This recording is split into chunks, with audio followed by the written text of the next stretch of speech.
बच्चों, आज हम पढ़ेंगे पाठ नंबर 17 वाच्य। तो वाच्य क्या होते हैं, तो आइए जानते हैं।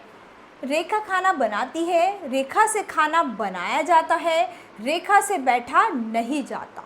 ठीक है, तो तीनों वाक्य आपके अलग अलग हो गए। तो उपयुक्त वाक्यों में पढ़ने से पता चलता है कि पहले वाक्य में क्रियाकर्ता रेखा के अनुसार, दूसरे वाक्य में क्रिया कर्म के अनुसार और तीसरे वाक्य में क्रिया भाव के अनुसार प्रयोग की गई है ना।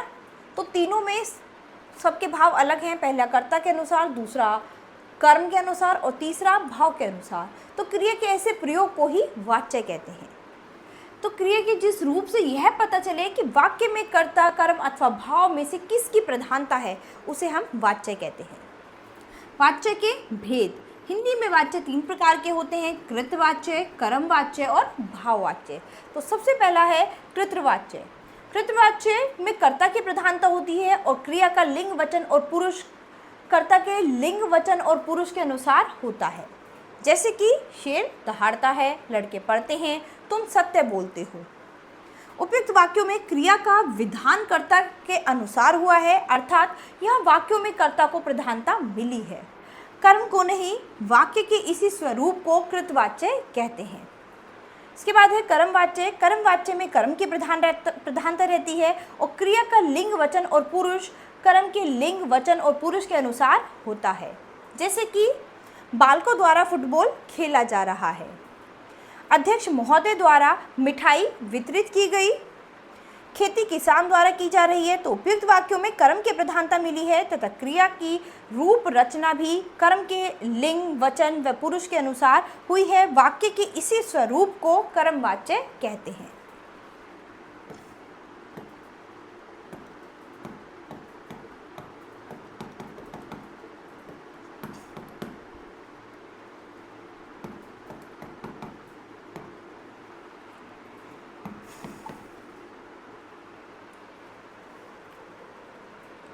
तीसरा है भाववाच्य। वाक्य के जिस स्वरूप में कर्ता और कर्म प्रधानता न मिलकर भाव को प्रधानता मिलती है, उसे भाववाच्य कहते हैं। तो यहाँ पर क्या है, इसमें क्रिया भाव के अनुसार प्रयुक्त होती है। जैसे कि बच्चों से पैदल नहीं चला जाता, लड़कों से चुपचाप नहीं बैठा जाता, भूख प्यास के कारण उससे रोया नहीं जाता। ठीक है, तो उपयुक्त वाक्यों में ध्यानपूर्वक पढ़ने से पता चलता है कि इनसे कर्ता और कर्म दोनों की प्रधानता नहीं मिलती, बल्कि क्रिया अथवा भाव को प्रधानता मिलती है। अतः ये भाववाच्य के वाक्य हैं। ठीक है, विशेष क्या है इसमें, भाववाच्य केवल अकर्मक धातुओं से ही बनता है, यानी इनमें कर्म नहीं होता। कृतवाच्य से कर्मवाच्य बनाना। कृतवाच्य से कर्मवाच्य निम्न प्रकार बनाया जाता है। कर्ता के साथ से, द्वारा या के द्वारा जोड़ दिया जाता है। जैसे कि कृतवाच्य क्या है, अजय पुस्तक पढ़ता है। अब इसका अगर हम कर्मवाच्य बनाएं तो क्या है, अजय के द्वारा पुस्तक पढ़ी जाती है। ठीक है, ऐसे ही कर्म के बाद मुख्य धातु में आ अथवा या को जोड़ दिया जाता है। जैसे कि आपका कृतवाच्य क्या है, अजय टीवी देखता है, और इसका अगर कर्मवाच्य बनाएं तो अजय से टीवी देखा जाता है।